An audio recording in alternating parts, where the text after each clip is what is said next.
Hi, everyone, and welcome back to Pastrami Law Melt, where we fill your lunch with the law. My name is Brian Pastorian. I'm a trial attorney in Southern California.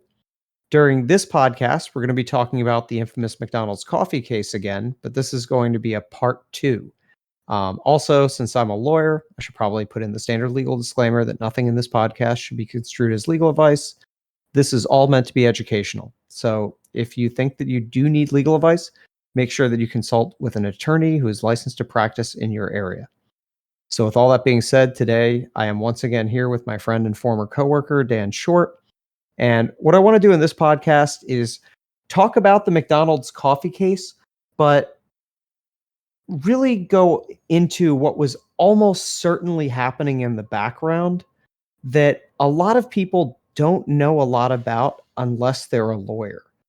Specifically, we're going to be talking about insurance companies, how they influence cases like this, and also the practice of insurance defense work, which is actually how Dan and I worked together originally. Was we both? Was an insurance defense attorney for about a decade, and Dan worked in an insurance defense firm as one of the staff members, and so we both know a bit about that from different perspectives within the firm.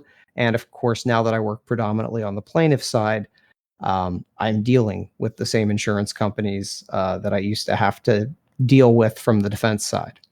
So, with all of that being said, how's it going, Dan? It's going. It's been a long week. Yeah. Well, hey, it's who doesn't love to talk about insurance companies?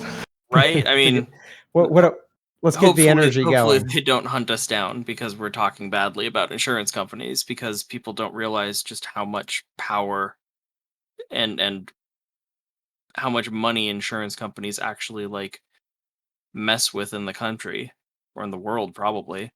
Yeah, and it's one of those things that it almost sounds like you're a conspiracy theorist. Unless we've talked about this before, both amongst ourselves, just it's and in the workplace and just during lunch breaks. I don't think most people realize how huge the insurance industry is.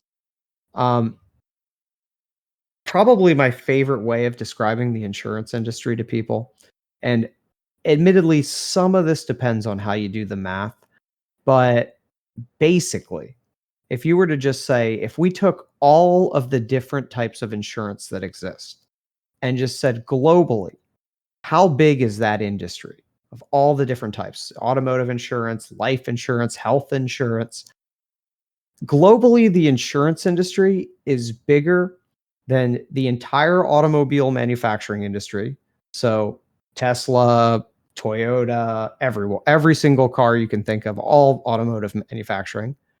They're also bigger than the telecommunications industry. So AT&T, Verizon, and every other telecommunications company you can think of. They're bigger than agriculture. So food, they're bigger than agribusiness. Insurance is bigger than the IT world. In the age of information, they're still bigger than information. And globally, they're even bigger than the oil and gas industry. They're huge. 5.5 trillion. Expected to grow at compounded annual growth to just over 8 trillion by 2026.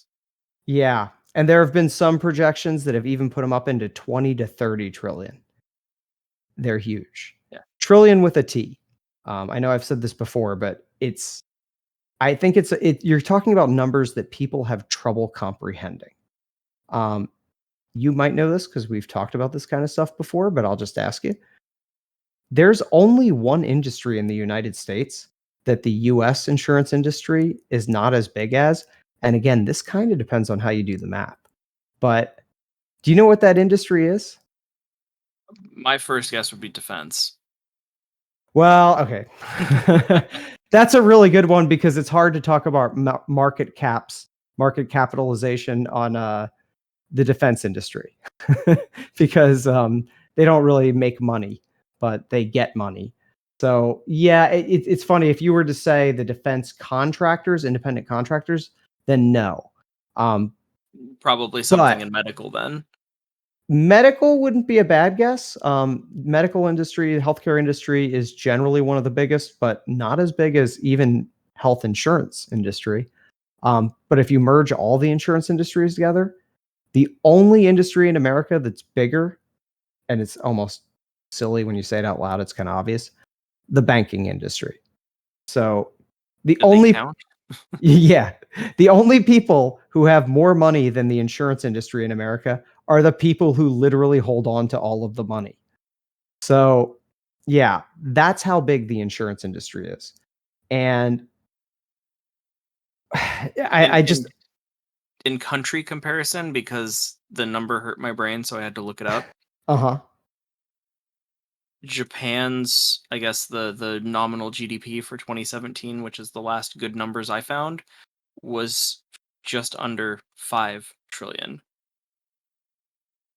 And the yeah, 2022 global um for insurance is 5.5. So it means that they are the, if it was a country, third largest GDP in the world. yeah. That's it's kind of mind-boggling to think about how insanely powerful the insurance industry is. They employ in the United States alone, because I just looked this up, 2.86 million people. That's a lot. And what makes them interesting is it kind of depends on, so their profit margins depend on the insurance industry, but they could be anywhere between 4 and 25%, meaning every year they rake in about $1 trillion in revenue, and they're keeping billions upon billions of dollars in profit. So it's a big industry. It's an incredibly effective industry as far as making money goes.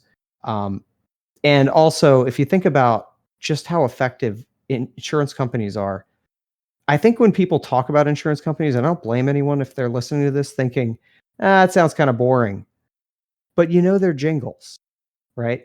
Even the boring companies that don't do anything, at least they don't make anything. There's no product. There's no, you still know all of Geico's, commercials, The um, stupid lizard. yeah, you know the gecko, you even know all their mascots, their insurance company mascots, and you probably know who they are better than if I were to ask you for NFL mascots. I mean, I know what they are, but it depends on who you're talking to, right? But everyone knows these insurance companies. They know the Geico cavemen. They know, Flo from Progressive, right?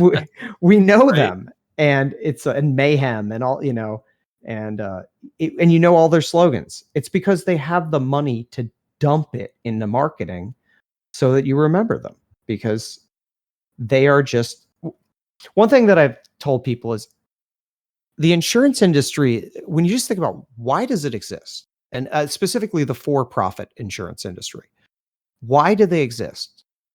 Well, in theory, the idea is if you and I were to, let's say we both said, "Hey, something could go wrong with one of us." We both, both go skiing. We both engage in dangerous activities from time to time. One of us might get hurt at some point, so we should probably put money into a pot that is kind of like the savings for just in case somebody gets hurt. That way, it's not like one of us might say, "Oh my God, I'm not in a good financial place." And if one of the two of us get hurt, then the money goes to them. So it's kind of a risk. It's a way of managing your risk of putting the money into this pot. But if you get enough people together and that pot starts to get bigger and bigger and bigger, and so sooner or later, you're going to say, you know what? Somebody should probably manage this pot and make sure that it's maintained and pays things out when they need to be paid out. That's an insurance company. The thing is if the insurance company is for profit, well, how do you make a profit out of this system? You need to find a way to not give people money out of the pot. And that's Or their industry. or you use the banks. Yeah, or you invest and blah, blah, blah. Yeah, I know. It's more that somebody out there is going to be an economist who's going to say, yeah, it's a little more complicated than that, which it is. But at the end of the day, insurance is the only industry, and I challenge you to think of something else that's an actual for-profit industry where their business model is to not give you the goods and services that you paid for. Not that they don't want to give you a lower quality thing than what you expected. They literally don't want to give you the thing you paid for. I mean, Take you should probably also not want to have to use the thing you paid for because that means something bad happened. True, but it's not like they said, "Hey, the end of the year just came around and it turned out you didn't use us, so here's all your money back." Right? They still want to hold on. Or not even that, but money back minus whatever we needed to pay our employees to manage your money, right? Once your money goes to the insurance companies, it's gone, right? The only way you get it back is to make a claim. And say what you will about, as we were talking about the McDonald's, McDonald's, you may be disappointed by their cheeseburgers. I worked there when I was 16 years old. I wouldn't blame you if you're disappointed with their cheeseburgers, but they still want you to get a cheeseburger when you give them money, and they want you to enjoy that cheeseburger, right? They hope that you enjoy it. That's not the insurance industry. They don't want to give you your money back when something goes wrong. They want to hold on to it. Mhm. And this is, and candidly, this is why attorneys such as myself are in business, is you contact an attorney so that you can go get some of this money. And the McDonald's coffee case is no exception to that. What almost certainly happened, and you know this from just working in insurance defense,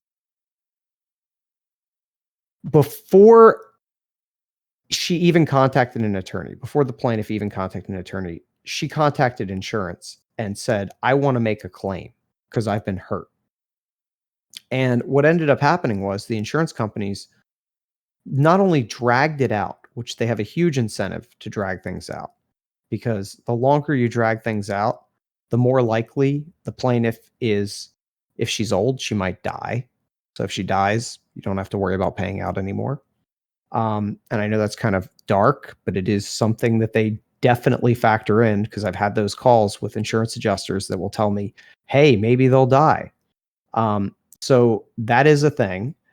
Also, if you drag it out for a long time, it's possible that they just burn out, that they lose interest, that they don't want to fight on it anymore, and they just go away.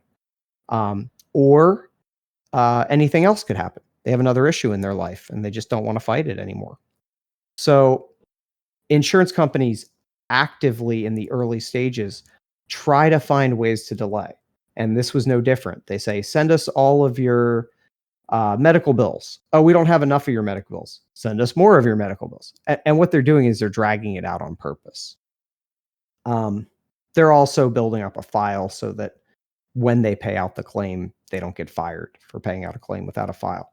But that's not the main goal here. The main goal here is to get you to go away. Also, as you may know this, I don't know if you've ever frequented any of the various online forums for the law, especially if Reddit has a few forums like this where they have legal advice forums or insurance forums. There Yeah, are not the boring ones, but probably the ones you don't bother with. the really, really bad ones that you don't want to waste your time at. There are so many people who will actively discourage you from getting an attorney.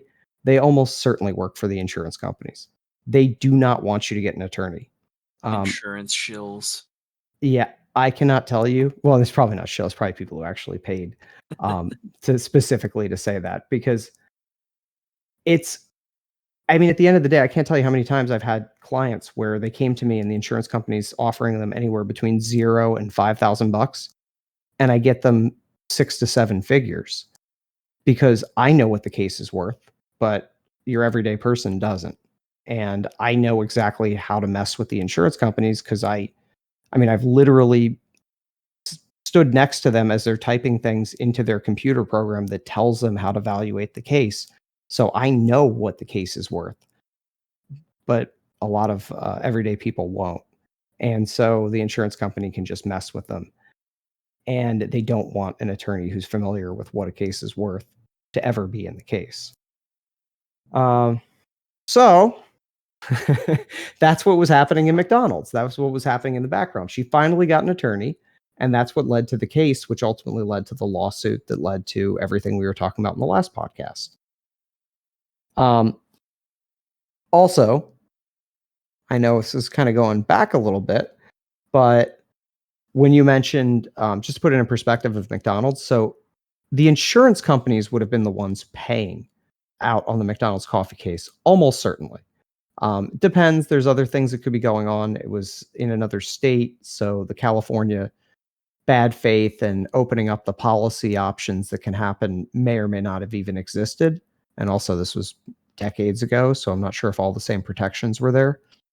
But just to get an idea of how much money McDonald's has compared to a lot of insurance companies and the overall insurance industry, McDonald's, which exists all over the world, so it's all over US, all over Europe, all over Asia, it's everywhere, is 22 billion a year. That's kind of like an okay insurance company level of money. They're not that huge compared to the overall insurance industry. It's mom and pop insurance. Yeah. And it's still billions, so with a B, still a lot of money.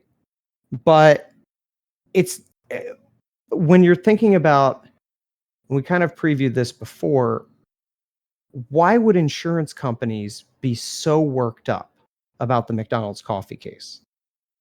It's because they have so much more to lose, not because they're worried about one McDonald's case or every McDonald's case that might happen, but they have to worry about insurance, and not just, they have to worry about numbers in general going up in the minds of juries all over the United States on every single case. Because if jurors start getting the idea of burn victims should get millions of dollars, then every burn victim gets millions of dollars. And then you can imagine somebody might say, well, if a burn victim's getting millions of dollars, then what about somebody who's paralyzed? They should get hundreds of millions of dollars, and so on and so forth, right? So insurance companies are worried not just about one case going badly against them, they're worried about the news being made and being converted into if you get hurt in America, you should go get an attorney because they can get you big money. As Just opposed, a cascading effect. yeah, exactly. They don't want what they'd rather do is they'd rather manipulate it into everything's out of control. Juries are out of control. This is out of control. And that's what they're shooting for when because they're afraid of the opposite happening. And that's why when we were talking about tort reform, there's been a lot of discussion on tort reform. It's been it's something that'll come up time and time again because it's something that is not only big businesses very, very heavily involved in and were involved in, especially the tobacco industry right after the McDonald's coffee case, because they also had a lot to be concerned about with lawsuits constantly coming down for how they market and how they encourage people, especially children, to smoke. But the insurance companies were also very, very much involved in tort reform because they're very much concerned that people get the idea of, hey, these cases are worth a whole lot of money. Another thing, just to kind of keep, just because we're talking about insurance, if you're just trying to think, well, what kind of cases are involved? I know I mentioned that I do personal injury cases, but it's not just, automobiles and slipping and falling, or, workers' compensation cases if you get hurt on the workplace, or cases like, it's not just medical malpractice cases, but there's also insurance for all different types of employment cases, real property, so like houses and commercial real estate disputes. There's insurance for professional liability, so malpractice insurance for doctors, lawyers, financial advisors. There's a lot of insurance out there, and I don't think people realize how it usually plays out. So if you contact McDonald's and you say, hey, McDonald's, I got hurt because of your product. If McDonald's has insurance for that thing, they write a letter. They say you're tendering the claim to the insurance company. You're letting the insurance company know, hey, somebody is making a claim against us. You need to insure us. And that's when the insurance company gets involved, and will usually try to get the individual on the phone immediately, because what they want is to get as much information as they can get before an attorney gets involved. So something you might have had happen, and our listeners might have had happen at some point, is an insurance company might call up and say, "Would you be willing to do an audio recording?" And what they really want is for you to say things in the audio recording like, "Oh, I'm feeling like I'm getting better," or "Yeah, I think I might be okay next week," or "Oh, I don't feel like I'm in that much pain." So that now, if let's say you have a disc that's impinging on a nerve, but the nerves got messed up in the auto accident, so you don't know that you're in pain. But in 2 weeks, when things start healing up, the nerves start firing like crazy and you're screaming. They can say, "Well, you said 2 weeks ago that you were fine, and we have it in a recording," in the hopes that they can use that as leverage to try to settle the case and tell the attorney when they finally get involved, "Hey, we've got evidence against your client that they were fine." They're faking it. Yeah. And which sometimes happens too. yeah, I mean, to be fair, it's insurance fraud is something that insurance companies are always going to point out is a thing. Um, what's interesting is, and I don't know if you were in these meetings.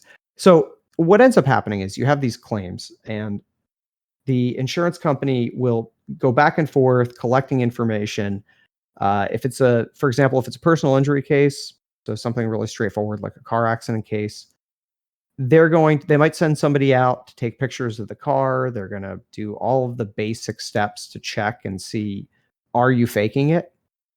And they're also going to do everything they can to drag it out. They might make an offer for, your injuries at some really, really low rate, if at all. And they'll probably give you the runaround for as long as they can, because they know that there's a statute of limitations, certain limit on how much time you have before you can file. Personal injury, this is California, but you're looking at 2 years from the time that you learn of your injury, just the discovering your injury, which if it's a car accident would be around the time you got in the car accident. And so they're hoping to run the clock out. But if you get an attorney and the attorney files a lawsuit, well, insurance companies, much to their dismay, can't be the attorneys. They need to actually have gone to law school. They're claims adjusters who, not to be mean, but often don't even have college degrees and are doing everything that a computer program's telling them to do. What they do is they have to pass the file on to an attorney. And that's where we get to the insurance defense attorneys, who that's where you and I worked. And it's something that, again, if you work in the law as an attorney and you work in litigation, you probably know that insurance defense firms employ a lot of attorneys, and it's an extremely huge industry. But you'd never know it exists if you weren't in the legal profession, or at least I don't think you'd know, or unless you were a company that dealt with insurance claims a lot. Basically, we're the attorneys who the insurance companies pay to defend. And in theory, we represent the defendant. So, like, if it's a car accident, we're supposed to represent the defendant. But in practice, our bills are all paid by the insurance companies. And the insurance companies, I don't know if you were at any of these meetings, Dan, but they very openly tell you, you work for them. And don't forget, you work for them. Mm-hmm.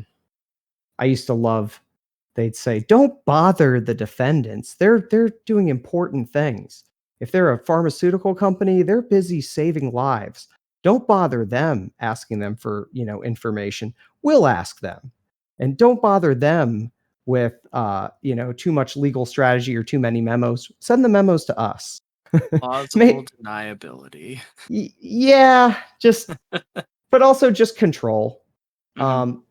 And it's funny when you were saying that, I know I kind of had to skip ahead, but and go through a long monologue to get here. But when you said that some claims that are faked exist, so insurance companies love to hold little they'll either have a CLE, continuing legal education class, or they'll have some kind of instructional class, like whether it's a PowerPoint or just a white paper, something they love to have us, the insurance defense attorneys, read and hear about, where they point out how every plaintiff's attorney is a liar. They're all liars, and they're all tricking you with these manipulative tactics. And it's very much a kind of like a trying to get you to drink the Kool-Aid kind of process. And what's funny is now that I've worked on the defense and the plaintiff side, I've heard the conspiracy theories that both sides have for the other side. And it's hilarious to me because they're both wrong. Like it's wildly wrong. And when it comes to insurance defense attorneys, they don't even have enough autonomy to come up with a conspiracy because the insurance companies tell you what to do. That's the real conspiracy. Yeah, that's the real thing that's going on.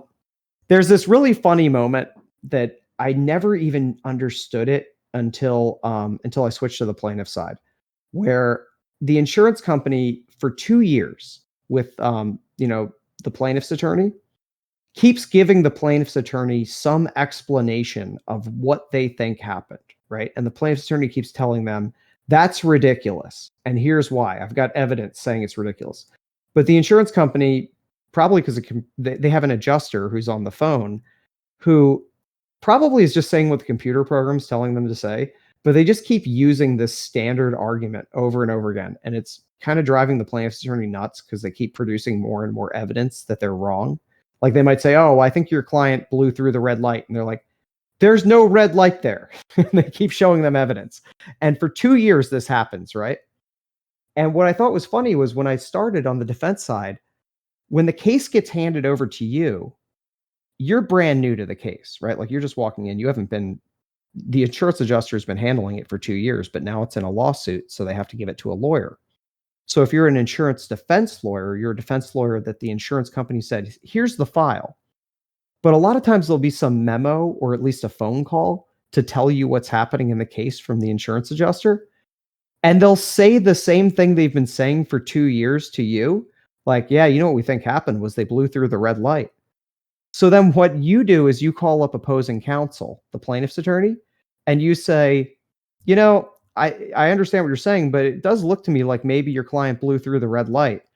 And the plaintiff's counsel will lose their mind. They'll be like, for 2 years, I've been making this argument with the adjuster. And they're so mad, they'll bite your head off.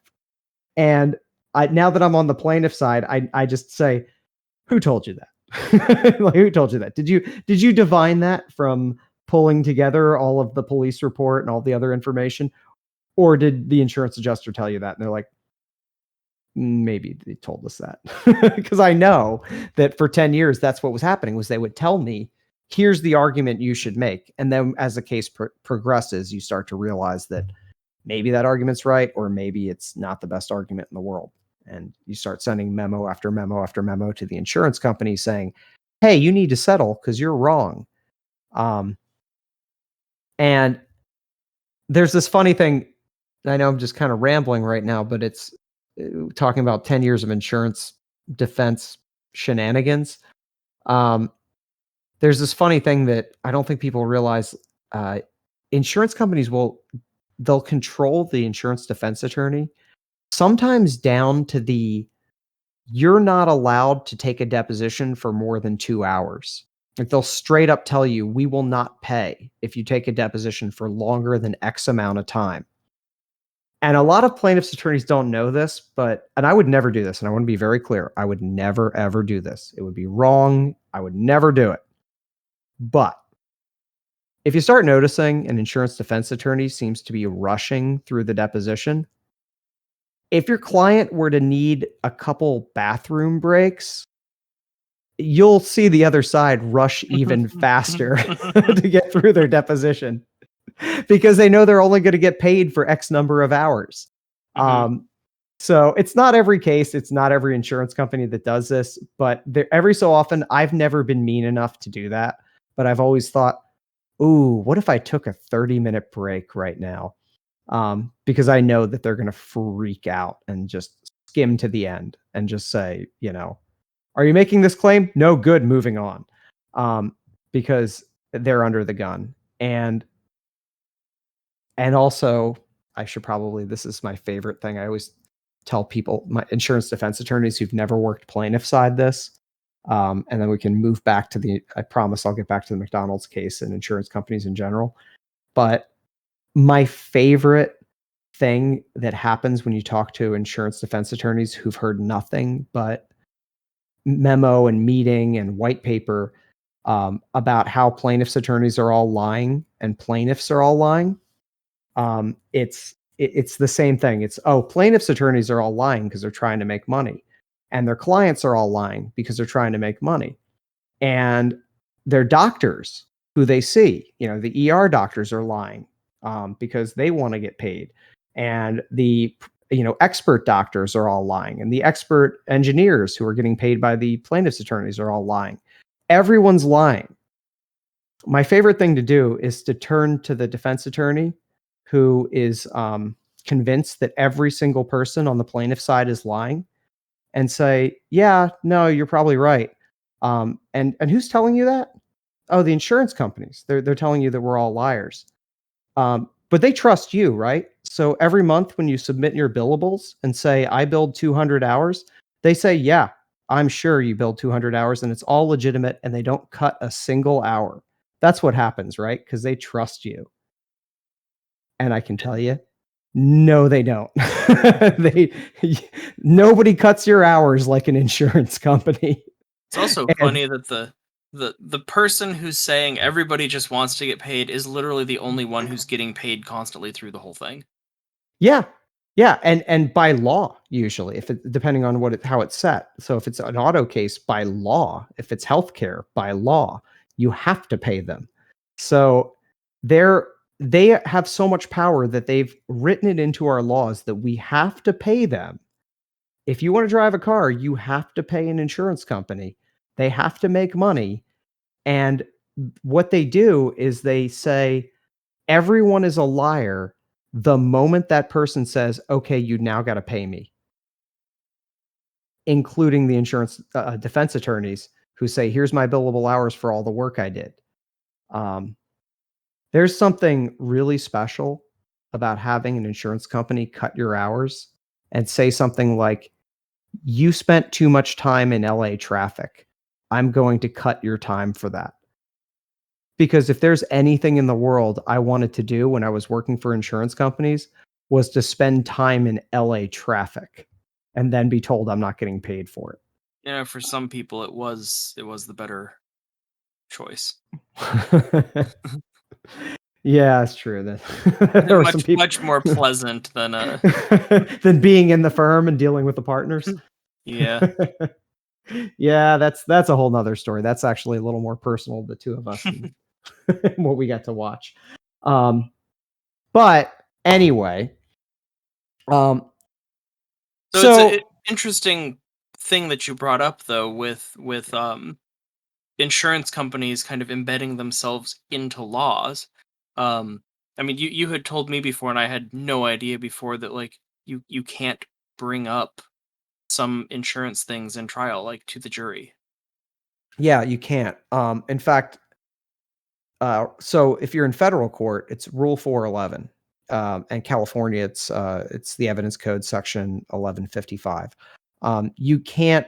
This is actually something the insurance companies lobbied hard for. So if everything I'm saying right now, if you're not somebody in the legal profession and you're saying, wait a second, insurance companies are all over the place and they're $1 trillion industry and they're involved in so many lawsuits. Why, when I was sitting on a jury trial and there was a car accident case, why did I never hear about Allstate or Geico or Nationwide or whoever might have been there? Or whether or not the person was insured. Yeah, or whether or not the person was insured. It's because so California Evidence Code 1155, Section 1155, specifically states that any evidence that an individual at the time of the harm was insured wholly or partially against a loss arising from liability from the harm, that's inadmissible to prove negligence or other wrongdoing. So that's a lot of legalese to say you're not allowed to bring evidence into court to prove that the other side was wrong in any way. And we have this thing, kind of goes into evidence at trial, but we have these things called motions in limine where you can keep out evidence of a lot of different things from trial.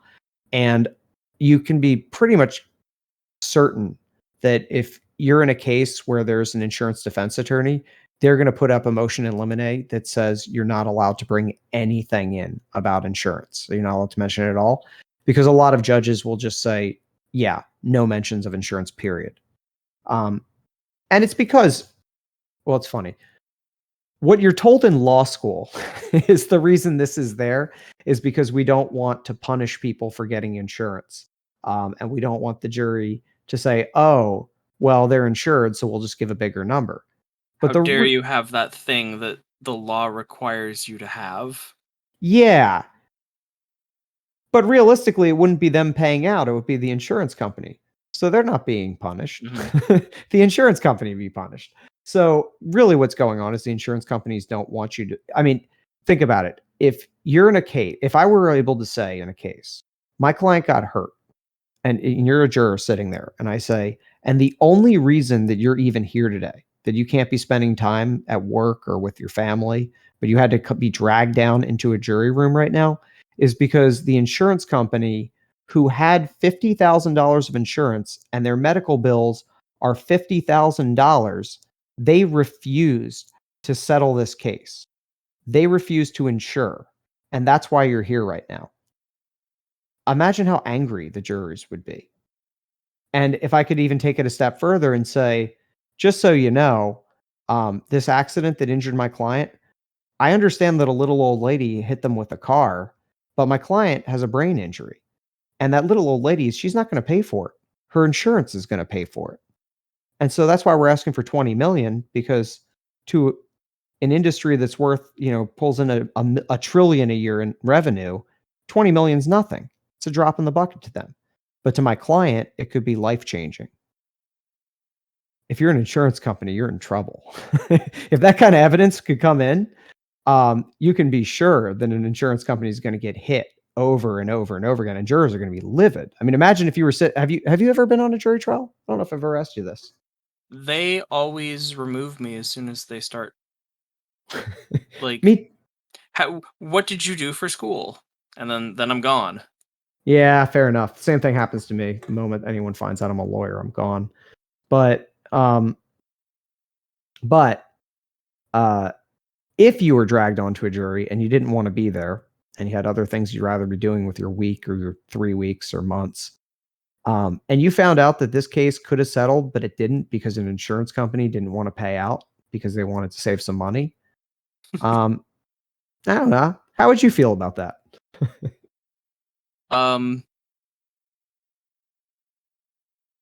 I would be more than a little bit upset. Like, Just can you do punitive damages for like no reason? You're not no. The answer is no. It has to be under, at least in California, malice, suppression, and fraud, and but What about jury nullification of the thing where they can't talk about insurance? It's funny. It's like you'd wish that there'd be a way you could slip it in, but no.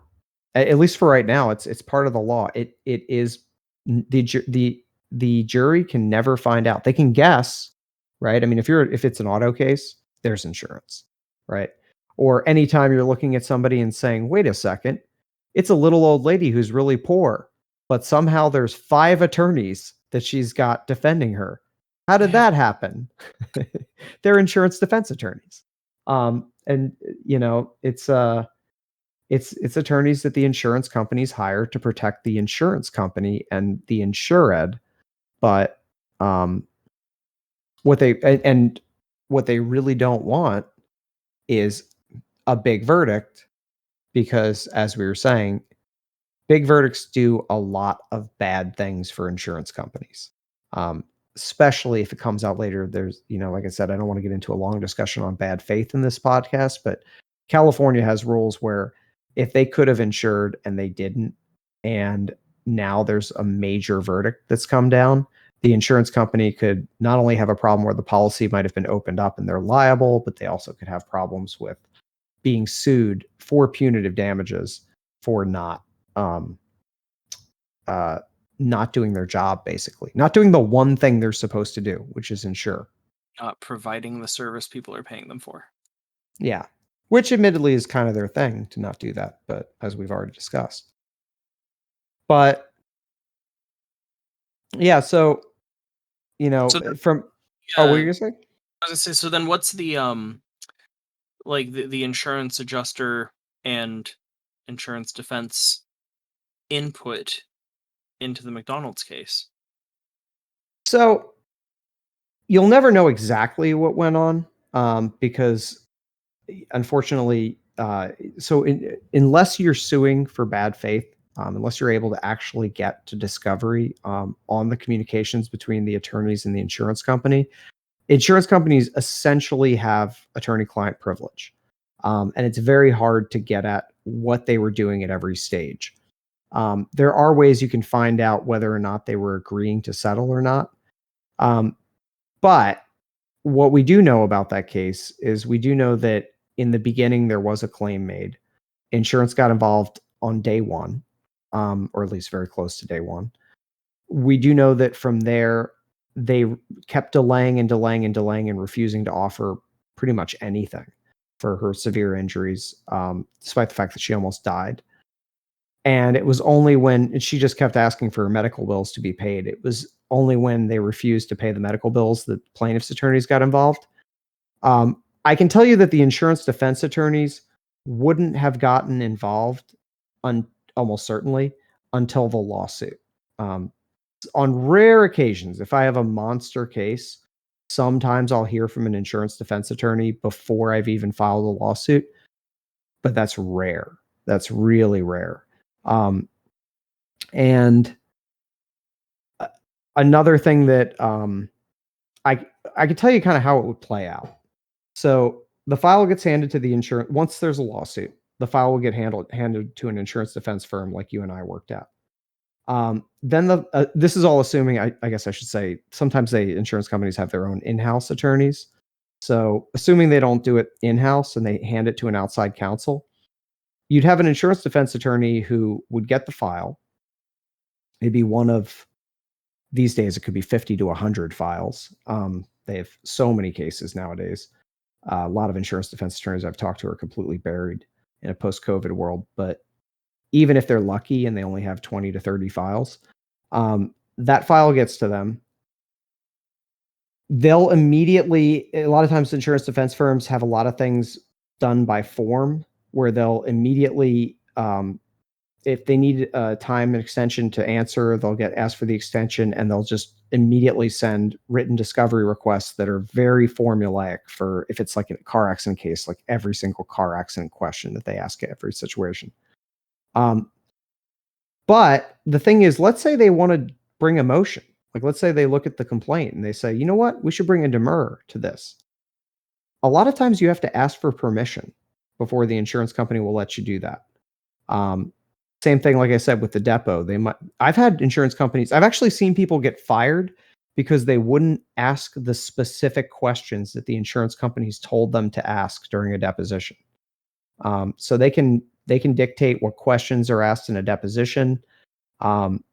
I've sat in depositions where the attorney asked a question so horrific that I was pretty certain it came from an insurance company. I guess to give an example, I'll give you, because it's going to be depressing and dark because it was really bad. I figure. But it was, oh my God, I still can't believe I heard this question in a deposition. It was, so since your wife was dying of cancer, is it possible you were thinking about your wife and not paying attention to the road? And I was just like, did you really bring up his dead wife as the reason to blame him for the car accident? It's the only time I've ever seen a court reporter stop typing and just stare. Like, I can't believe I just heard that. But yeah, things can get a little dark when insurance companies are. I can go way darker, by the way, but that would require me talking about my medical malpractice days, and I'm not Maybe gonna.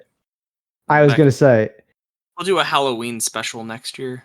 yeah, it's more of a like take your Xanax before, because I when I did medical mal, because I've been doing brain injury for so long, I did brain injured babies, and when insurance yeah, Sorry. Yeah. yeah, it's literally as much fun as brain injured baby cases sound like they'd be. So I'll just stop right now on that. But yeah, insurance companies will tell lawyers, say these things. And I've been asked to say things where I felt like I wanted to throw up afterwards. But anyway, I'll be fair and balanced on the insurance companies. They are trying to save money, which I guess is a thing. But anyway, Which means rates are only going to go up by 2% next year. yeah, instead of 3. So, I guess a 15-minute call. But anyway, what they're but also you said, how would they be controlling things in the McDonald's coffee case? They probably were also controlling major decisions like what kinds of experts are being hired, and what kind of experts they like, because a lot of expert witnesses, they work for the insurance companies, and the insurance companies, because they have these giant databases, because they deal with tens of thousands of cases, they know who they like. They know who they like for trial. They know who will say the things they want them to say at trial. They know what engineers will come to the conclusion that every accident is nothing. In the McDonald's coffee case, I think we mentioned this last time, but they literally blamed a old woman for not taking her clothes off fast enough after she'd spoiled essentially boiling water onto herself. I'd like to think that no attorney recommended that. I'd like to think, I hope that was an insurance company recommending it, not the attorneys, because that's pretty awful. And I was thinking of part 1 of this the other day at work when I spilled some 187-degree water on myself. Mhm. Luckily, not onto cloth, because that was unpleasant. Yeah, where'd you spill it? Just forearm. It was slightly above where my gloves were, so Okay, so it splashed right off, hopefully? yeah, splashed right off, but just a splash and you're red for hours. And Yeah. and I'm not an old lady spilling it on something that's not already, weather worn from being in the sun. Yeah. Yeah, and I mean, I imagine this is pretty much true for anything that hurts, but if I said, "Would you like to transfer that onto your genital?" No, no, Yeah, definitely no. You're no. like, not the genitals." Yeah. Definitely not. That might be where we talk about the brain injury cases in the future, uh, Uh-huh. where if we could pick and choose, like, stuff that gets deleted, Mhm. yeah, that would be one of those things. Yeah, memories of that. Yeah, and Yeah, well, that's we can concussion that away. yeah, and that's one of the things that's kind of hard about these types of cases in general is the insurance companies can, and for that matter, just anyone who's giving you the short version in the news or on a in a newspaper, they're not going to have to deal with the harsh realities that the plaintiff actually has to deal with, right? It's easy to say, "Oh, that sounds awful anyway," but it's another thing to live with it and to actually feel it. And so that's, I understand that insurance companies and especially insurance defense attorneys, because I've done it, I understand they're doing their job. They're trying to find a way to not pay out money, and they're trying to find a way to fight any claim. And to some extent, this is an adversarial system, and a lot of lawyers say, "Hey, that's part of the game," right? Mhm. You know, just as in a criminal case, you have defense attorneys who are saying, "Look, I've got to defend the Constitution. If I'm not here fighting for the Constitution, who will?" And so it's not just fighting for the rapists or the murderers, it's fighting for the Constitution. Um, it's a little different to me when it's an insurance company who has trillions of or an industry that has trillions of dollars that is trying to find a way to not pay out. But that is, Somebody has to fight for the bottom line. And if Yeah. they don't, it'll just be the banks. Yeah, I know. And then what? Then it's if we didn't have the insurance industry, suddenly the oil industry is the second biggest industry. We can't have that. Um, Actually, I'm not sure in America who would be the second if it weren't for the insurance. I didn't deep I'm dive. to guess that it's not close in the It's yeah, it's probably not. But either way, like you probably go from like Japan GDP to like Micronesia, and that's third. yeah, could be. Um, but either way, you're dealing with it is the game, it is part of the system, but because they can lobby heavily for laws, because they keep themselves hidden and hide in the shadows, and because they control like puppet masters so much of what you do as an insurance defense attorney. And it's funny because people have asked me many times, you did insurance defense for so many years, why'd you switch away? The answer is always so that I don't have to work for insurance companies. Um, I have had cases where I thought the case was bogus. I thought the plaintiff's case was bogus. I've had them, they happen. But, well, now you're really going to get into my politics here, but it'll be a cold day in hell before I ever feel bad about taking money from an insurance company. Um, I've had to deal with too many adjusters for too long to ever feel bad about that. But And getting out of an insurance company in the same like it goes in the same basket as winning something from the lottery. Doesn't matter how much money you put into it. Like if you get $3 back, you celebrate. Yeah, that's a good. I never thought of it that way. I like that. That's a good. That's a good way of putting it. If you win something in Vegas, it doesn't matter how much you lost along the way. You're still happy that you won something. Yeah, it's kind of this, and sadly, there's even a little bit of a gambler mentality that's kind of a component to being an attorney, just in general. But um, And in yeah, insurance. and in insurance. Yeah, Yeah. yeah. It's